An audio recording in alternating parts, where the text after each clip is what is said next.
Hello YouTube, just popped out to make you a video on the contents of my 72-hour bag. And beautiful Saturday afternoon, nothing better, getting out, a bit of fresh air for a couple of hours. Here we go with the contents of my bug out bag. Laid it out on a tarpaulin for you. Let's start in the top left hand corner. Here are all my tools. You know what I've got here is I've got a spare blade for a bow saw. I'll just make the bow out of a branch or timber. Got a forest axe. Got my Gerber saw, my Gerber knife, and a Winchester multi-tool. You know, they are pretty much all the tools I could wish for, and they all live in that little bag underneath to keep them dry. Again, when I put them away, I just put a light covering of grease on the braids to make sure they don't go rusty.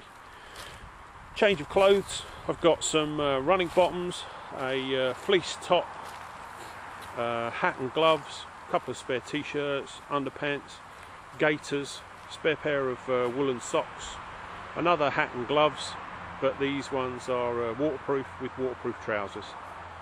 Okay, got this 4-season sleeping bag. I always stick with a 4-season sleeping bag. Some people say, you know, 2, 3, change it over the course of the year. I hate the thought of packing and unpacking my bag, really. You know, I've got stables that I keep in it, and they've served me well. Much better to be too hot and just sleep with the zip open. You know, I slept in it a few nights ago and it was toasty hot. What I had to do was strip down to my shorts, you know, but much better too hot than too cold. You know, lay there shivering all night, doesn't do anyone any good. This is a great bag, just show you who it's made by. You know, there you go, Highlander Challenge 400. It's a superb 4 seasons bag. Here's my washing and shaving kit. What I've done is a basic towel, just folded the end over and sewn it into small pockets. You know, so what I keep in there is you know, some boot cleaning kit. Again, just one brush, some polish in a bag, couple of cheap disposable toothbrushes with some toothpaste, a razor, soap with a spare blade, and foot powder, and that pretty much sorts me out when I'm out and about in the bush.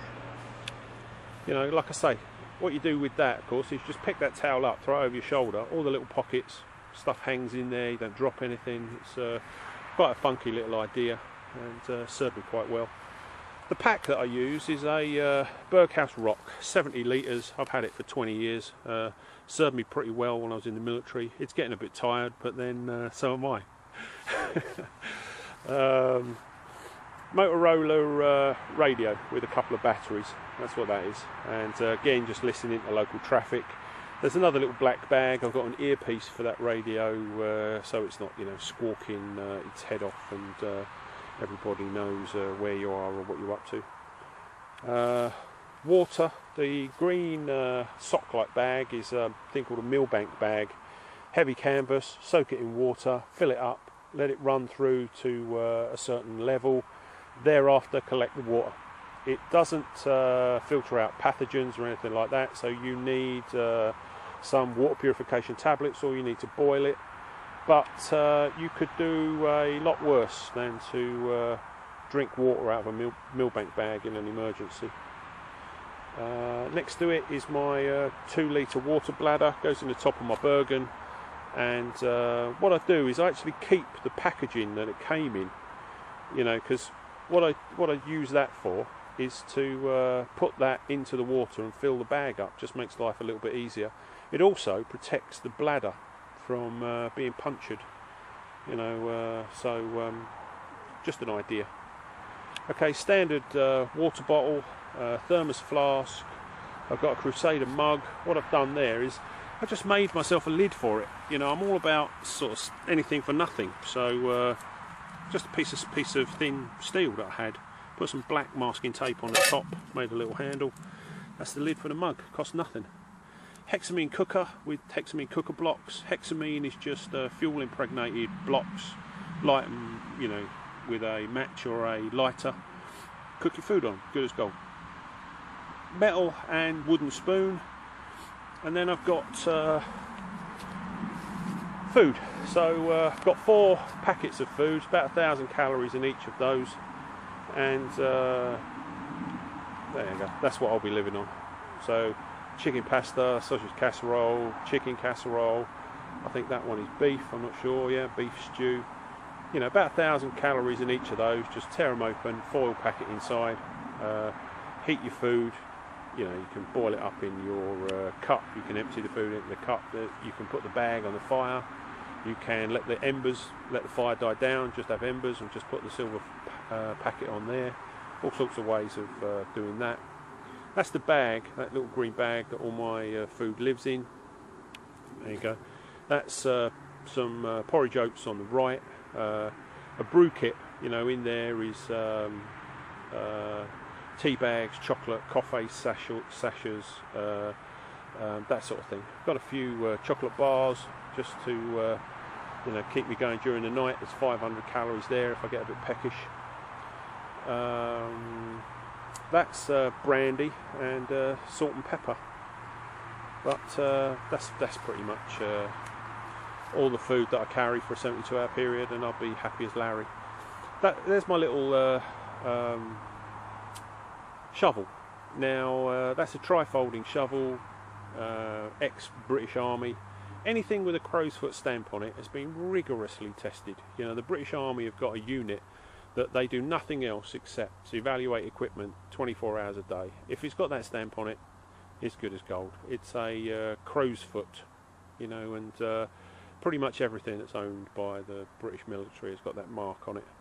But great little gadget, and it's never failed me yet. So really, that's the contents of my 72-hour bag. Food, water, somewhere to sleep, you know. Probably missed out the signalling equipment. You know, what I've got there is I've got a firefly, it's a torch and it's a firefly for signalling, you know, rescue helicopters and the like. A couple of chemical light sticks. Again, just bend them, they activate, stick them in the ground, you know, give you good working light for 8 hours. Okay, that's my bug out bag. Like I say, 72 hours, food, water, somewhere to sleep. That's my mantra, really. I've just set up this little basher just to give you a little bit of orientation, really, as to my camp, you know. So I've got a tarp over the top. I've draped it down the back to give us a little bit of a windbreak. There's another tarp on the ground, and that is a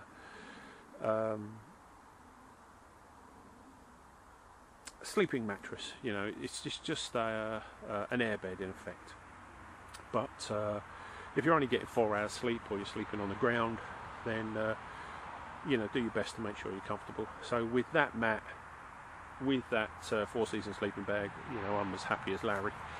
What I've done here is I've just made myself a little chair, you know. So I've made a tripod, couple of branches across the bottom. That's an old postal sack, you know, but what I do is I always have 3 or 4 of them to hand, to be quite honest. They are brilliant for making bushcraft, you know. That's a chair, but really handy. If you wanted to make yourself a mattress, you get an old mail sack, fill it up with these leaves that we see everywhere, take the dry leaves off the top, tie the end up, you know, and sleep on top of it. 2 or 3 of those makes a lovely mattress, you know. And if you've got to transport anything, if you find a food source, if you kill something, you know, if you want to carry, you know, anything from A to B, you know, I've got a jerry can, stick it in a sack and drag it.